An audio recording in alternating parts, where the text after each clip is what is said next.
एक छोटी सी कोशिश। नमस्कार, आपका स्वागत है। यह एक ऐसी घटना है जो मेरे साथ घटित हुई है, जिसने मेरे जीवन को, मेरी सोच को बदल दिया। अगर आप यह वीडियो पूरी देखेंगे तो मैं यकीन से कह सकती हूँ कि आप भी सोचने पर मजबूर हो जाएंगे। एक बार मैं और मेरे पति होटल में खाना खाने के लिए गए।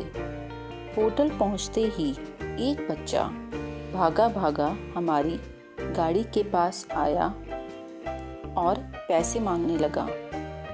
जैसे ही मैं गाड़ी से बाहर निकली, मैं उस बच्चे को देखकर हैरान हो गई। उसने अपने पैरों में कपड़ा लपेटा हुआ था और उसे रस्सी से बांधा हुआ था। मैंने उससे पूछा कि पैसे लेकर क्या करोगे?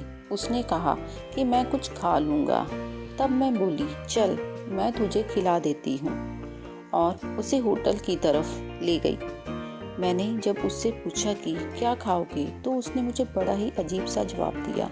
मैं तो कागज़ की रोटी जिसके बीच में आलू चिपका हुआ, पानी वाली सब्जी और चटनी के साथ खाऊंगा। मैं तो यह सुनकर सोच में पड़ गई, भाई ऐसी कौन सी रोटी सब्जी होती है? तब उसने फिर से बोला, वही रोटी जो पतली सी होती है, जिसकी चटनी नारियल से बनी होती है, उसके साथ खाऊंगा। तब मुझे समझ में आया कि वह डोसे की बात कर रहा है। मैंने कहा, डोसा? तो वह बोला, वह मुझे नहीं पता, मैं तो सिर्फ वही खाऊंगा। मैंने बोला, चल होटल के अंदर आ जा, मैं तुझे वहीं पर खिलाती हूँ, क्योंकि बाहर बहुत ठंड है। पर लड़का बोला, होटल का मालिक डांटेगा।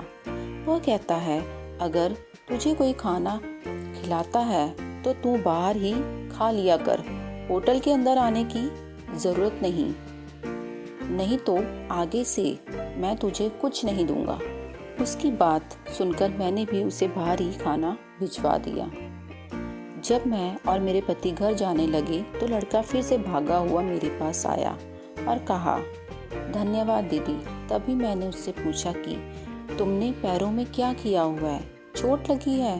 तो लड़का बोला, दीदी ठंड बहुत है और मेरे पास मोजे नहीं, इसलिए माँ ने मुझे ऐसे कपड़े बांध कर भेजा है। यह कहकर वह दूसरी गाड़ी के पास चला गया। उसे देखकर पता नहीं क्यों मेरे मन में एक अलग ही भाव उठ रहे थे। मैंने अपने पति से कहा, क्यों ना हम इसके लिए कुछ करें, क्योंकि इतनी ठंड में उसे गाड़ियों के पीछे भागता देख मुझे बहुत दुख हो रहा था। तभी मैंने उसे आवाज़ दी और उससे कहा, इस तरह गाड़ियों के पीछे भागकर मांगना कोई अच्छी बात नहीं है, तुम मांगने के बदले कुछ और भी कर सकते हो। तो लड़के ने कहा, दीदी मैं और क्या कर सकता हूँ, मेरे बाबा नहीं हैं, वह बीमारी से मर गए हैं और घर पर माँ और एक छोटा भाई है। अगर मैं पैसे ना मांगूं तो वह भी भूखे रह जाएंगे। भाई छोटा है, इसलिए माँ काम पर नहीं जाती। पहले काम पर जाती थी, पर एक बार छोटे भाई ने अपने हाथ में बहुत चोट लगवा ली, जिससे माँ डर गई और काम पर जाना छोड़ दिया। जैसे जैसे मैं उसकी बातें सुनती जा रही थी, मेरे मन में उसके प्रति सहानुभूति और भी बढ़ती जा रही थी। तो मैंने उससे कहा, अच्छा चल, पहले तो मैं तुझे मोजे और एक अच्छे से जूते दिलवाती हूँ। मैं उसे एक दुकान पर ले गई और मैंने उसके लिए एक जोड़ी मोजे नहीं बल्कि 5 जोड़ी मोजे खरीद कर दिए। उसने बोला, दीदी 5 क्यों, मुझे एक ही काफ़ी है। तभी मैंने उससे कहा, एक तेरे लिए और 5 तुझे लोगों को बेचने के लिए दे रही हूँ। जैसे तुम भाग भाग कर लोगों से पैसे मांगते हो, उसी तरह अब तुम उनसे पैसे नहीं, उनसे मोजे खरीदने के लिए कहोगे। यह मोजे भी अच्छे ब्रांड के हैं, लोग तुझसे आसानी से खरीद लेंगे।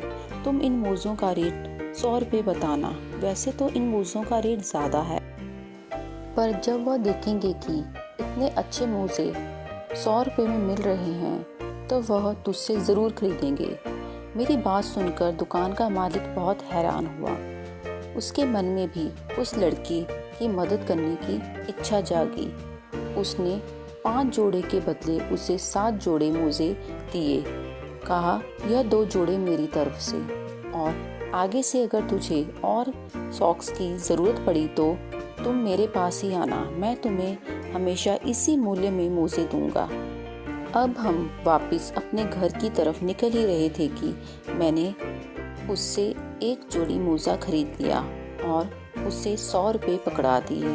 वह लड़का पैसे देखकर बहुत खुश हुआ, पर जाने से पहले मैंने उसे समझाया कि एक बात का ध्यान रखना कि तुम जो भी पैसे कमाओगे उनमें से तुमने कुछ पैसे बचाने भी हैं कि जिससे तुम आगे और मोजे खरीद सको। और फिर मैं अपनी गाड़ी में बैठ गई।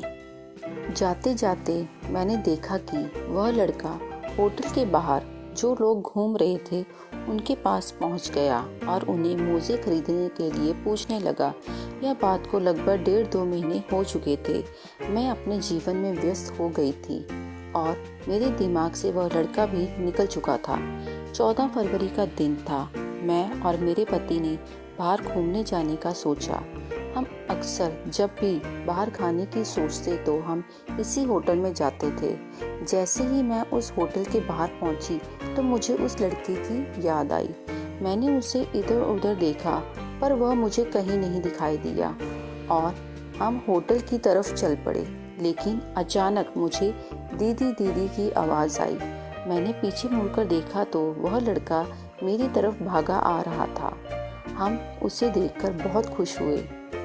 उसके पास आज मोजों के साथ साथ कुछ गुलाब भी थे। उसने मुझे एक फूल दिया और कहा, हैप्पी लव डे दीदी, और मेरे पैरों को छुआ। यह देखकर मेरी आंखें भर गई और मैंने उस बच्चे की आंखों में भी आंसू देखे। उसने एक गुलाब मेरे पति को भी दिया और उनसे भी हैप्पी लव डे कहा। मैंने उससे कहा, अभी भी मोजे बेचते हो? उसने कहा, हाँ दीदी, पर आज मेरा यहाँ आखिरी दिन है। माँ कल से आया करेगी। मैंने कहा, तुम्हारा छोटा भाई? उसने कहा, दीदी मेरे छोटे भाई का सरकारी स्कूल में दाखिला हो गया है। अब वह स्कूल जाता है। वहाँ की टीचर बहुत अच्छी है। वह भी बिल्कुल आप जैसी हैं। उन्होंने मुझे भी स्कूल आने के लिए कहा है। वैसे तो नई क्लासें अप्रैल महीने से लगेंगी, लेकिन मैडम ने कहा तुम भी स्कूल आना शुरू कर दो। मैं तुम्हें अलग से पढ़ाती रहूँगी और जब नई क्लास अप्रैल महीने में शुरू होगी तब तुम अपनी क्लास में बैठना शुरू कर देना। लेकिन दीदी, मैंने उन्हें कहा, जब तक मैं अपनी दीदी से नहीं मिल लेता मैं स्कूल नहीं आ सकता हूँ। मेरा मन पढ़ाई में नहीं लगेगा। मैं एक बार उनसे मिलना चाहता हूँ। लेकिन मैंने कहा, इतना भी क्या ज़रूरी था मुझसे मिलना? पढ़ाई ज़रूरी है, तुम्हें पहले पढ़ाई करनी चाहिए। लेकिन वह लड़का एक ही बात पर अड़ा हुआ था कि अगर मैं आपसे ना मिलता तो मेरा मन पढ़ाई में नहीं लगता। मैं आपका धन्यवाद करना चाहता था। आज आपकी वजह से मेरे भाई स्कूल जाने लगा है और मेरी भी पढ़ाई शुरू होने वाली है। मैंने अपनी मैडम से बोला था कि जिस दिन दीदी मुझे मिल जाएंगी मैं उसके अगले दिन से स्कूल आने लग जाऊंगा, और आज आप मुझे मिल गई हैं। अब मैं कल से स्कूल जाऊंगा। यह काम अब मेरी माँ करेगी। दुकान वाले अंकल ने भी हमारी बहुत मदद की।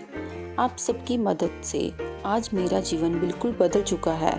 अब हम मांग कर नहीं, पैसे देकर चीज़ें खरीदते हैं। उसकी बातें सुनकर मेरे आंसू थम नहीं रहे थे। मैं बहुत रोकने की कोशिश कर रही थी। उस बच्चे की आंखों में भी आंसू आते और चले जाते। कभी वह हंसकर बात करता तो कभी रोते हुए बातें करता। मैंने हंसकर उससे कहा, चल आजा, आज मैं तुझे कागज़ वाली रोटी खिलाती हूँ। बच्चा भी ज़ोर ज़ोर से हंसा। नहीं नहीं, अब मुझे पता है, उसे डोसा कहते हैं। इस कागज़ वाली रोटी के चक्कर में तो कई लोगों ने मुझे तंदूरी रोटियां ही खिला दी। मैं उन लोगों से बोलता कि यह तुम्हें कहाँ से कागज़ जैसी लग रही है, इतना मोटा भी कागज़ होता है, पर वह भी कहते यही है, खा ले चुपचाप। हमें तेरी कागज़ वाली रोटी समझ में नहीं आ रही, पर आपको मेरी बात समझ में आ गई और अब मुझे भी पता चल गया है उसे डोसा कहते हैं। वह मेरे साथ होटल में आने लगा तो मैंने उससे पूछा, यह अंकल तुम्हें गुस्से तो नहीं होंगे? तो वह बोला, नहीं नहीं, अब तो मैं भी इस होटल में कई बार बैठकर खाना खाता हूँ। क्योंकि मैं पैसे देकर अपना डोसा खरीदता हूँ। उसकी सारी बातें मुझे भावुक करती जा रही थी। हम तीनों ने एक साथ बैठकर डोसा खाया। खाना खाकर उसने कहा, दीदी अब मैं चलता हूँ।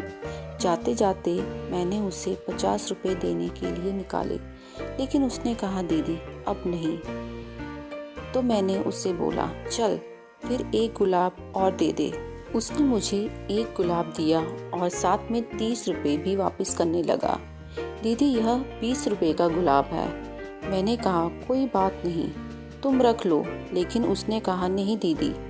मैंने उस बच्ची को प्यार से गले लगा लिया। जैसे ही वह जाने लगा, मैंने उसे आवाज़ दी, तुमने मुझे अपना नाम नहीं बताया। तो उसने कहा, दीदी मेरा नाम सूरज है और मेरे छोटे भाई का नाम रवि। यह कहकर वह होटल के बाहर कुछ लोगों के पास जाकर बातें करने लगा। उसे जाता देखकर मुझे दुख नहीं, खुशी हो रही थी, क्योंकि कल से उसका जीवन बदलने वाला था। वह स्कूल जाने वाला था। हम अपने खाने के पैसे दे रहे थे, तभी दो युवक अंदर आए। उन्होंने कहा, हम आपसे हाथ मिलाना चाहते हैं। मैंने उनकी तरफ बहुत हैरानी से देखा। मैंने कहा, मैं आपको नहीं जानती हूँ। तो उन्होंने कहा, हम उस लड़के से बात कर रहे थे जो आपके साथ बैठकर खाना खा रहा था और जाते वक्त आपने उसे बड़े ही प्यार से गले लगाया। आज के समय में कोई भी किसी को इस तरह से गले नहीं लगाता, खासकर गरीब लोगों को।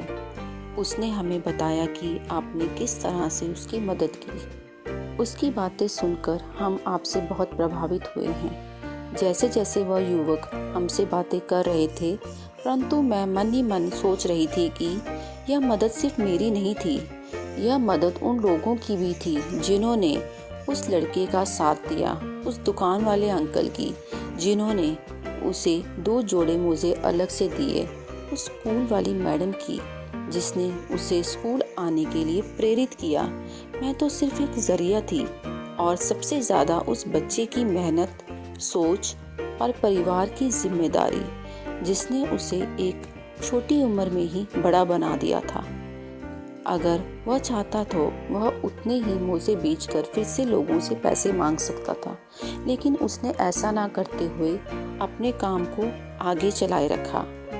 क्योंकि जिस दिन मैं उस लड़के से पहली बार मिली थी, उस दिन उसके पैरों में कपड़ा बंधा हुआ था, टूटी हुई चप्पल पहनी हुई थी और कपड़े भी बहुत गंदे थे। आज उसी लड़के के पैर में जूते और मोजे थे और उसके कपड़े भी साफ सुथरे थे। वह बहुत छोटी उम्र में ही अपने घर की जिम्मेदारियों को समझ चुका था। घर जाते वक्त मैं यही सोच रही थी कि एक छोटी सी मदद ने किस प्रकार एक परिवार के जीवन को बदल दिया।